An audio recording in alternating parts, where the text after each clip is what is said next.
अस्सलाम वालेकुम। आज हम लोग देख रहे हैं कि मैपल में सिस्टम ऑफ इक्वेशन को हल करते हैं और हल करने का जो मेथड है वो है मैट्रिक्स मेथड से। यानी कि अगर मैट्रिक्स के मेथड से हल करना, और ये मेथड आपके लिए इसलिए नेसेसरी है सीखना क्योंकि हमारे जो डिफरेंशियल इक्वेशंस हैं उनके सोल्यूशन निकालने के लिए हम इस मेथड का सीखना ज़रूरी होता है। यहाँ पे तो हम जो कि अलजेब्रिक इक्वेशन ले रहे हैं, इसको हम सिंपल वे से दूसरे लेक्चर में हमने देखा कि हम हल कर सकते हैं, बट हम इस टेक्निक को सीखना चाहते हैं। ओके, हम इसे शुरू करते हैं। सबसे पहले हमने यहाँ से अपना वर्कशीट ले ली है। वर्कशीट लेने के बाद हमने चूँकि यहाँ पे रीस्टार्ट विद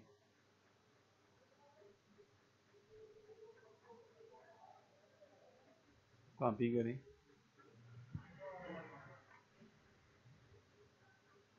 इस कमांड को आप यहाँ पे इसकी आउटपुट आ गई है।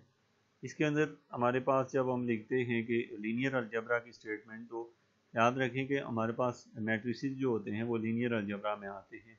तो इसलिए यहाँ पे हमने रीस्टार्ट विद लीनियर अलजबरा का वर्ड लिखा। मैं इसको क्लोज कर देता हूँ। ये मेरे पास है कि लीनियर अलजबरा के लिए।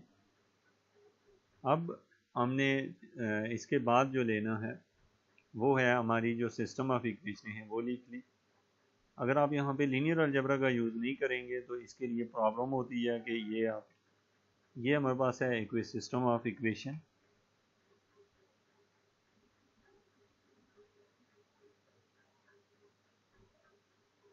अब सिस्टम ऑफ इक्वेशन को हमने सॉल्व करना है। ये वो मेथड है जो हम पहले सीख चुके हैं। तो अब आपने यहाँ पे जस्ट लिखा v, तो इसको सॉल्व किया तो आपने देखा कि x, y और z का आंसर निकल आया अगर हमारे पास तीन इक्वेशन दी हुई है।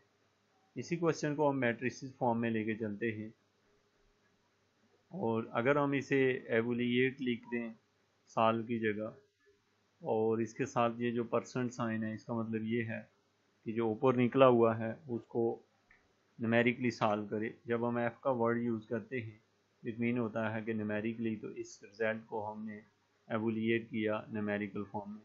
आप लोग इस पर क्लिक करके भी इस कमांड को देख सकते हैं। यहाँ साइड पे देखें, आपको सारी कमांड आ चुकी हैं। यहाँ हम दे सकते हैं, इसका नाम दे सकते हैं, प्लॉट कर सकते हैं।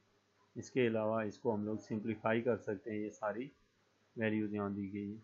अभी हमारे पास है, हमने इसे देखा कि आपने यहाँ देखा एवोलिएट एफ कमांड का यूज़ किया। अब हम चूँकि मैट्रिक्स के वे से इसको हल करना चाहते हैं तो सबसे पहले हम लोग दोबारा से इस क्वेश्चन को हल करते हैं मैट्रिक्स फॉर्म से। यहाँ से ये हुआ, ये मैट्रिक्स फॉर्म है। मैट्रिक्स फॉर्म से हम लोगों ने इसे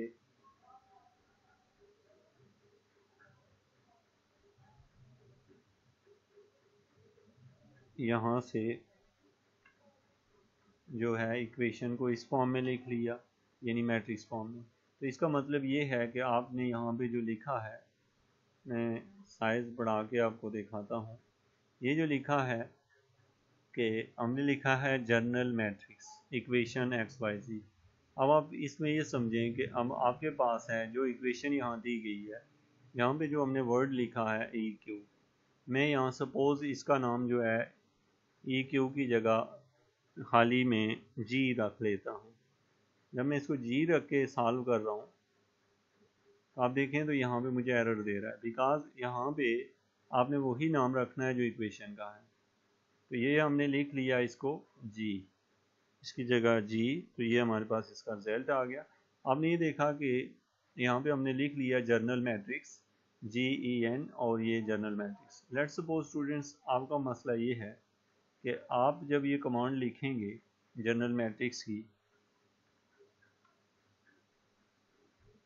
जब आप जनरल मैट्रिक्स की कमांड लिखना चाहते हैं तो मैंने यहाँ पे लिखा GEN,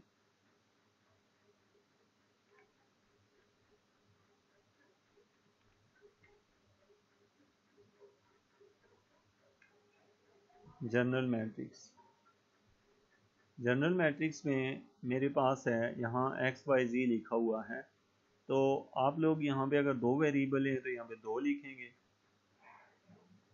तो मैं मूव करता हूँ, ये है जनरल मैट्रिक्स। तो जनरल मैट्रिक्स को हम सिंपली शॉर्ट में लिखेंगे GEN, जमीन जनरल, और फिर हमने इसके आगे लिखा मैट्रिक्स, और उसके बाद हमने नाम लिखा उसका, जो जिसको जनरल मैट्रिक्स बनाना चाहते हैं, और उसके अंदर जो वेरिएबल्स हैं वो क्या होंगे। अब हमारे पास है, जब हम मैट्रिक्स फॉर्म में आ गए हैं, तो अब हमने इसमें बी मैट्रिक्स को डिफाइन करना है, जो कि ये जनरली खुद ही डिफाइन करेगा। आप इसको देखें तो यहाँ पे हमने इसका नाम बी खुद रखा, बी, बट ये जो वेक्टर है ये हमने दूसरी साइड खुद से लिखी है, ये इसमें ऑटो से यहाँ से नहीं लिया, ये बी की वैल्यू हमने खुद पुट की। ये जो जनरल मैट्रिक्स की कमांड थे ये उसने खुद से मैट्रिक्स को क्रिएट किया। अब हमने यहाँ पे ये कमांड यूज़ की, और इससे जो हमारे पास है इसका सॉल्यूशन है वो हमारे पास है 15/37। और ये आप ऊपर जाके देखें तो इसका रिजल्ट जो है 15/37, 66/37 और -21/37। तो यहाँ पे है x की वैल्यू ये आ गई है।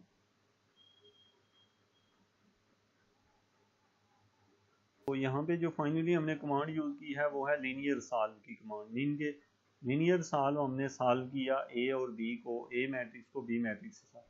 बट आप देखें तो हमारे जो रिजल्ट है, यहाँ पे जो रिजल्ट है वो रिजल्ट इस रिजल्ट से हमारे पास जो है मैच नहीं कर रहा। जैसे कि आप देख रहे हैं यहाँ के रिजल्ट और इस रिजल्ट में, अभी मैं यहाँ पे चेंजिंग करता हूँ, मेरे पास जो जी लिखा हुआ है इसको मैं S/S के लिहाज से चेंज करता हूँ। तो मेरे पास जो जी है इस मैट्रिक्स को मैं SYS में चेंज करता हूँ। ये मेरे पास जो रिजल्ट है मैं यहाँ से इस सारी इक्वेशन को रन करूँ तो ये मेरे पास SYS है। अब मेरे पास जो ए मैट्रिक्स है वो SYS फॉर्म में है, और जो बी है मेरे पास, जैसे यहाँ पे बी दिया हुआ है इक्वेशन के अंदर, आप देखें तो इक्वल टू पहली इक्वेशन में 12 है और दूसरी इक्वेशन में 9 है और थर्ड इक्वेशन में -3, जबकि ये तो बिल्कुल सेम लिखा हुआ है। इसमें हमारे जो रिजल्ट हैं आप देख रहे हैं कि वो हमारे पास यहाँ पे मैच नहीं हुए। अब हम एक और एग्जांपल जो है उसको चेक करते हैं। ये हमारे पास जो रिजल्ट्स हैं हमारे, हमने मैट्रिसेस से भी चेक किए और हमने डायरेक्ट से भी इस इक्वेशन को सॉल्व किया। इसको हम मज़ीद भी कुछ एग्जांपल्स जो होंगी वो नेक्स्ट, चूँकि मेरे पास अभी बाकी जो नोट्स हैं वो ओपन नहीं है, तो इसलिए आप लोगों ने देखा कि हम इससे सॉल्व कैसे करते हैं। यहाँ पे इशू हमारा ये है कि जो रिजल्ट्स हैं वो दोनों के फ़िलहाल हमारे पास जो है वो डिफरेंट आए हैं, x, y और z के, जो कि ये हैं। तो ये है हमारे पास वो मेथड जिससे हम इसको सॉल्व करते हैं। Thank you very much for watching education for all.